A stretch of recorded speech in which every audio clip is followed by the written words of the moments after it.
Olá, oitavo ano, tudo bem com vocês? Eu trago hoje um vídeo para explicar um pouco mais sobre a Revolução Francesa, ok? Que é tema desse segundo PET, um dos temas desse segundo PET do governo de Minas, certo? Então vamos lá. A gente não pode esquecer que a Revolução Francesa ainda tem a ver, né, tá ligada com a questão das ideias iluministas, tá? Então as ideias iluministas inspiraram a Revolução Francesa, além de outros movimentos, né, como Conjuração Mineira, Conjuração Baiana aqui no Brasil. Mas ainda está associado àquilo tudo que aconteceu em relação às ideias iluministas, que por sua vez também se inspiraram lá na Revolução Inglesa, que é assunto que já foi estudado no programa do governo de Minas. Então vamos lá. Para entender a Revolução, a gente precisa entender como estava a situação da França antes dessa Revolução. A França tinha toda aquela configuração típica do tal do antigo regime, né? Uma sociedade desigual, com o poder absoluto na mão dos reis. Então, para vocês terem uma ideia, olha como que era a composição da sociedade francesa, né? Então você tinha o que eles chamavam de primeiro estado. Então nesse caso aqui, estado não é como se fosse Minas Gerais, São Paulo, não é isso, tá? É estamento, é setor da sociedade. Então esse primeiro estado era composto pelo clero. Clero são as pessoas oficialmente ligadas à igreja, né? Os membros da igreja.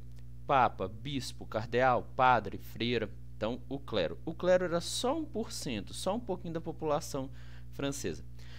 O segundo estado era composto pela nobreza, que é o rei, rainha, a família do rei e da rainha, viscondes, barões.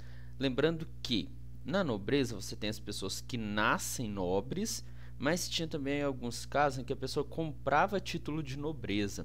Tá? Por fim, tem o terceiro estado, que era a maior parte da população francesa, correspondente a 97% do povo francês. Ora, terceiro estado, então, seria os pobres? Não, não é só os pobres, tá? Você tem a burguesia, que são os empresários, os donos de banco, donos de fábricas, os camponeses, o pessoal que trabalhava no campo, sans-culottes, que era um termo ligado aos trabalhadores da cidade, e a população pobre em geral. Então, o terceiro estado ele é muito misto, ele é muito diferenciado. O que une todas essas pessoas? Porque eles tinham muitas obrigações e impostos com o primeiro e o segundo estado. A gente pode dizer que o primeiro e segundo estado, além de concentrar poder político, riqueza, eles tinham privilégios, né? Então, por exemplo, o primeiro e segundo estado praticamente não pagavam imposto. Eram pessoas que raramente eram julgadas pela justiça. Tudo bem?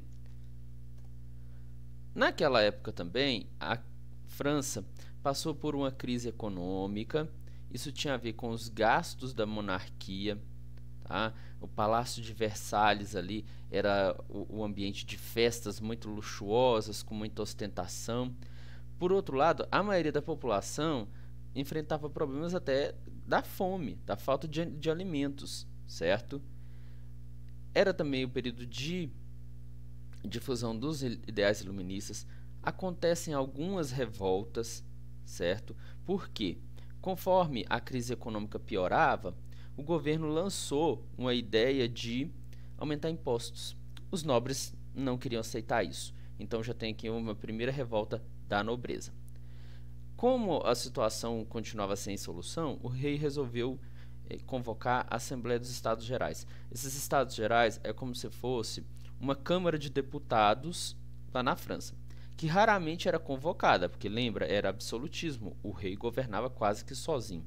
Mas aí, como tinha uma crise muito séria para resolver, ele chamou, né, os representantes dos três estados. Então chamava os três estados, né, para debater, nesse caso, debater tributação. Tributação quer dizer imposto. Como é que era votado lá nessa Assembleia dos Estados Gerais? Era um voto por cada estamento. Isso tinha um problema, porque o primeiro e o segundo estado eram parceirinhos, eram aliados. Então, geralmente, eles votavam contra o terceiro estado. Então, o terceiro estado na maioria das vezes, se dava mal nessas votações. Então eles se revoltaram, né, e pediram a votação per capita. Per capita é um termo que vocês vão ver lá na geografia, quando falar em renda per capita. Por exemplo, quando numa família vai dividir qual que é a renda per capita daquela família. Então pega a renda de toda a família e divide por cabeça. Per capita é isso, é por pessoa. Então os deputados do terceiro estado pediram que a votação fosse por cabeça, ou seja, um voto de cada deputado. Por que isso? O terceiro estado tinha mais gente. Enquanto acontecia lá as discussões na Assembleia, né, nas ruas a revolta já estava generalizada. E aí, nesse momento que a gente tem o 14 de julho de 1789, que é comemorado até hoje na França, que é a tomada da Bastilha. Como assim, professor? Estamos falando de tomada de energia? Não. Tomada, nesse caso, é a derrubada, a invasão, a queda da Bastilha. Isso aqui é um quadro representando a Bastilha.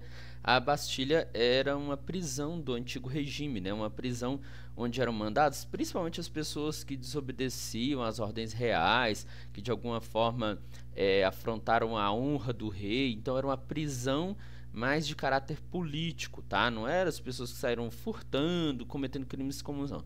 Então a população vai para as ruas, enfrenta os soldados, consegue inclusive invadir a Bastilha.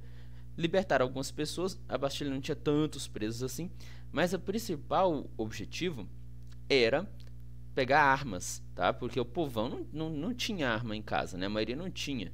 Então eles invadem essa Bastilha até mesmo para conseguir armamento. O terceiro estado, lá na Assembleia, então vamos voltar a falar dos deputados.